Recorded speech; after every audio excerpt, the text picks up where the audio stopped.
Profil pemerintahan.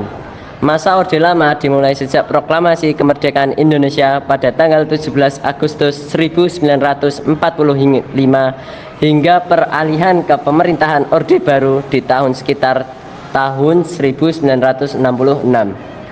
Pada masa itu, kondisi keamanan negara masih belum stabil, baik karena konflik internal, terjadinya pemberontakan dan persinggungan ideologi politik, maupun konflik eksternal, terjadinya peperangan melawan Belanda yang belum mengakui kemerdekaan Indonesia hingga tahun 1949.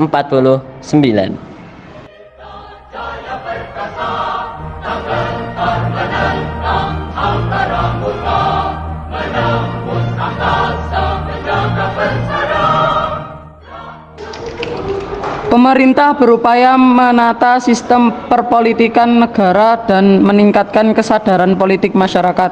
Pada masa Orde Lama, hal tersebut terlihat dari adanya berbagai perubahan terkait sistem kenegaraan seperti perubahan bentuk negara dan sistem pemerintahan.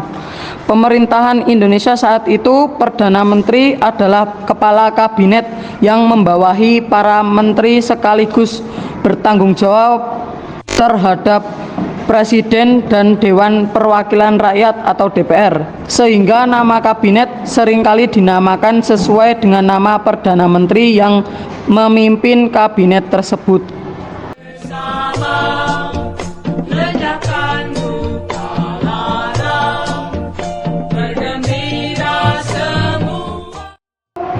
B. Proses pembangunan. Tonggak awal pembangunan Orde Lama dimulai dengan pembentukan Badan Perancang Ekonomi pada 19 Januari 1947 atas inisiatif Menteri Kemakmuran Dr. A.K. Ghani.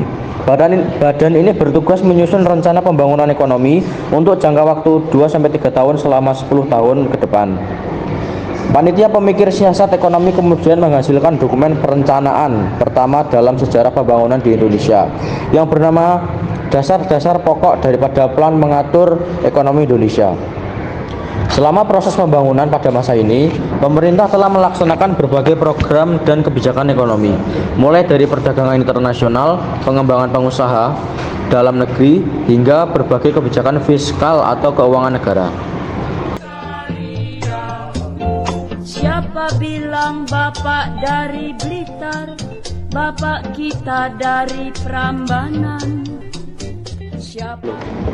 Dalam bidang infrastruktur, pemerintahan Orde Lama telah membangun berbagai sarana dan prasarana untuk menunjang kehidupan masyarakat. Di bidang transportasi, pemerintah membangun dan merenovasi jalan, jembatan, terminal, stasiun, serta bandara. Di bidang komunikasi, pemerintah membangun dan meluaskan jaringan telekomunikasi, radio, dan pos. Pemerintah juga membangun gedung-gedung perkantoran untuk menunjang bidang perekonomian. Beberapa contoh pembangunan infrastruktur yang dilakukan pada masa Orde Lama berikut ini, yaitu Bandar Udara Juanda yang berada di Sidoarjo, pembangunan jembatan Ampera yang melintasi Sungai Musi, Sumatera Selatan, dan Bendungan Jatiluhur terletak di Jawa Barat.